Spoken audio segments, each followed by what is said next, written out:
Hello everyone, I'm Paul and today we're solving problem 3480, maximize arrays after removing one conflicting pair. This is hard and to be honest, this is very tricky, or at least it was for me. So next I will show you how to solve this visually and then we will go with the code. We are given an integer n which represents an array nums containing the numbers from 1 to n in order. And we are also given a 2D array conflicting pairs where each pair in this array corresponds to a pair that's in conflict. So we need to count the number of non-empty subarrays in nums which do not contain any conflicting pair. And in case this isn't hard enough, we need to remove exactly one element from conflicting pairs before getting this number of subarrays. So finally, we need to return the maximum number of subarrays possible after removing exactly one conflicting pair. Let's say n is 5, meaning we have an array nums which goes from 1 to 5. And these are conflicting pairs. Here you can see a visual representation of this input. So for example, conflicting pairs at index 0 corresponds to this. And this includes 1 and 2. This includes 2 and 5, and this includes 3 and 5. For now, let's simplify this problem and let's forget about this part.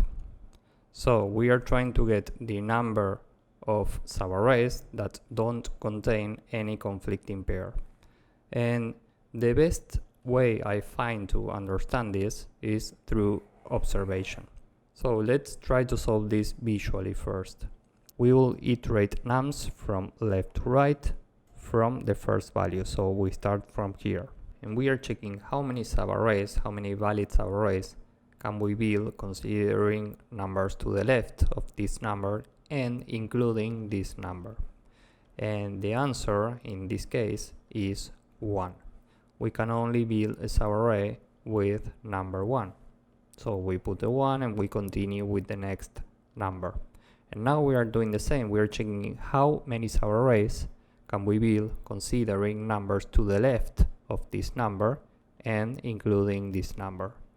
And we can build a subarray with 2 and that's it. We can't build a subarray with 1 and 2 because this is a conflicting pair. Given that we can only build one valid subarray, we put another one here. Now we are here and we do exactly the same. We can build a subarray with 3 and we can also build a subarray with 2 and 3. So we can build 2 subarrays and that's it. Remember, we can't build a subarray with 1, 2 and 3 because 1 and 2 this is a conflicting pair. So, given that we can build only 2 valid subarrays, the total here is 2. Now we are here and we do the same. We can build a subarray with 4, another subarray with 3 and 4, another subarray with 2, 3 and 4. And this is it. Remember, we can't build a subarray with 1, 2, 3 and 4 because this is a conflicting pair. Given that here we have 3 valid subarrays, the total at this point is 3. Finally, we are here and we do the same. We can build a subarray with 5 and a subarray with 4 and 5. We can't build a subarray with 3, 4 and 5 because these 2 values form a conflicting pair. Here you can see them. So, of course, we can't build a subarray with 2, 3, 4, and 5 because here we also have the same conflicting pair. And of course, we can't build a subarray with 1, 2, 3, 4, 5 because here we have this conflicting pair and the first conflicting pair also. And 2 and 5 are also in conflict, so of course we can't use any of these subarrays. Given that we only have 2 valid subarrays in this case, the total value in this case is 2. And now we have a very important observation to make. Let's say we are here. Here we know we have two valid subarrays. And we can get this number by taking the current value, meaning 5, and subtracting the largest left bound. And in this case, the largest left bound is this one. And 5 minus 3 is 2. So the main observation here is that we don't care about these and these left bounds. We only care about the largest left bound from the value we are standing at. And in this case, it's 2, meaning we can't form any valid subarrays after this limit. So we don't care about anything from here to the left. So let's say we're here, meaning we take this value and we subtract the largest left bound, meaning 0, and 1 minus 0 is 1. That's why we have a 1 here. Now let's say we are here, and now this is a valid left bound because we have already seen the right bound. We are standing at the right bound.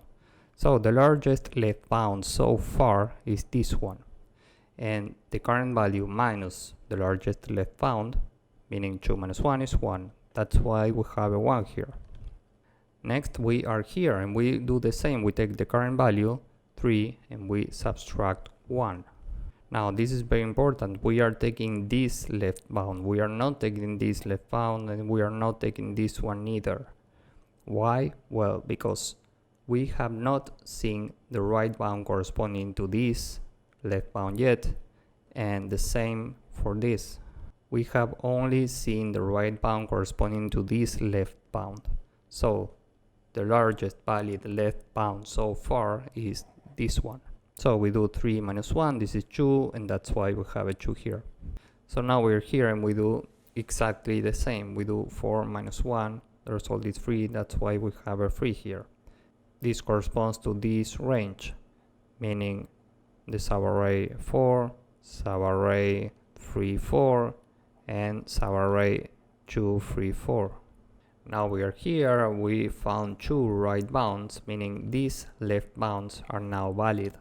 And the largest left bound we have seen so far is this one. So now we do 5 minus 3, and the result is 2. That's why we have a 2 here. And now the sum of these elements is 1 plus 1, 2, plus 2, 4, plus 3, 7, plus 2, 9. So now we know what is the result if we don't remove any pair. In case this is not hard enough, we need to remove exactly one element from conflicting pairs. So let's say we are here again, and we have basically two possible scenarios. Let's say we decide to remove this conflicting pair, and now instead of looking at this left bound from here, we are looking at this left bound. This is valid because here is the right bound. So this is one possible scenario. The next possible scenario is if we decide to remove any other pair that's not this one. So for example, if we decide to remove this pair, the left bound that we are looking at this point is still this one. If we decide to remove this pair, we are still looking at this left bound because we only care about the largest left bound. So this will be our formula. We will do the largest left bound, meaning this one, minus the second largest left bound, meaning this one. Here the contribution is 1. And what this means is if we decide to remove this conflicting pair, we would have what we already have here plus a contribution of 1. And we will store this contribution, meaning 3 minus 2, meaning 1, at this data structure after removal at the index corresponding to the largest valid left bound. So here, in this case, we add 1. So let's go one by one considering this formula. First, we start here. And this is initially 0, and this is also 0 initially. 0 minus 0 is 0. So we go to after removal at index 0, and we add a 0. So we keep this.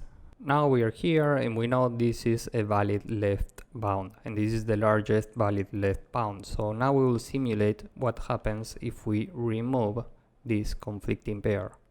And in this case, we would have a contribution of 1 because the largest left bound is 1, the second largest left bound is still 0, 1 minus 0 is 1, and this one is this one. And we are storing this one in after removal at index 1. So here we need to add 1. Now we are here. The largest valid left bound is still this one. And if we remove this conflicting pair, now we can add this subarray. Because remember, here we had 2, which corresponds to a subarray with 3, a subarray with 2 and 3, and now we could add a subarray with 1, 2, 3. So we have a contribution of 1 here that we can add at this point. And we need to store this contribution in after removal at index 1. So now this is 2. Now we are here and we do the same. We check what is the largest left bound, the largest valid left bound, and it's this one. Remember, this and this are not valid because we have not seen the corresponding right bounds yet. So this is the largest valid left bound and we are simulating what happens if we remove this conflicting pair. And now we can add a subarray with 1, 2, 3, and 4, meaning we can add 1, meaning we can add 1 minus 0, and we need to add this one in after removal at index 1. So this is now a 3. Finally, we are here, and here we see 2 right bounds, meaning now this and this left bounds are also valid, meaning now the largest left bound is this one, meaning 3. So we replace this with the 3, and the second largest left bound is this one, meaning 2. So we replace this with 2. 3 minus 2 is 1. So we go to after removal at index 3 and we add 3 minus 2 here, meaning 1. So now the value for this position is 1. And now we just need to take the maximum value among all of this, and the maximum here is 3. So we do 3 plus the previous sum, meaning 9, and 9 plus 3 is 12. So this is the result. And what this 3 means is if we decide to remove this conflicting pair, now we can take this subarray, and we can take this subarray, and we can also take this subarray. So we take the contribution for removing this pair and we add the initial sum without removing any pair, and this is how we get 12. This is what we return. So now let's go with the code and hopefully you will get the idea. First, we want to pre-process conflicting pairs. So we will store this in a dictionary, we'll call this limits, and we will use right bounds as keys and left bounds as values. And given that we can have many left bounds for the same right bound, we will use a default value of an empty array for every key. So we will call this limits, and this is a default dictionary, and this will take a default value of an array for every key. That's why we use the word list here. Now for AB in conflicting pairs,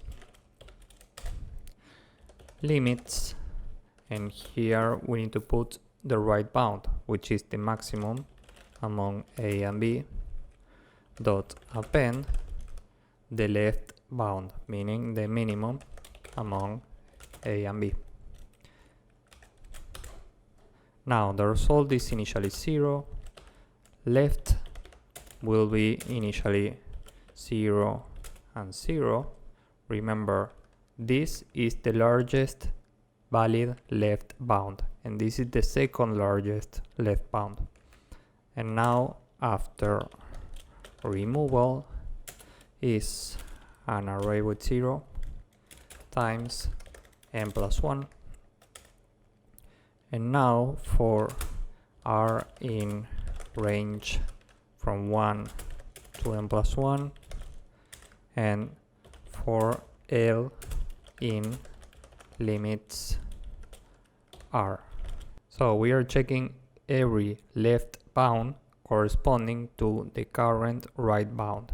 And why are we doing this? Because we are trying to update this array, meaning the largest left bound and the second largest left bound, with the maximum value and the second maximum value every time.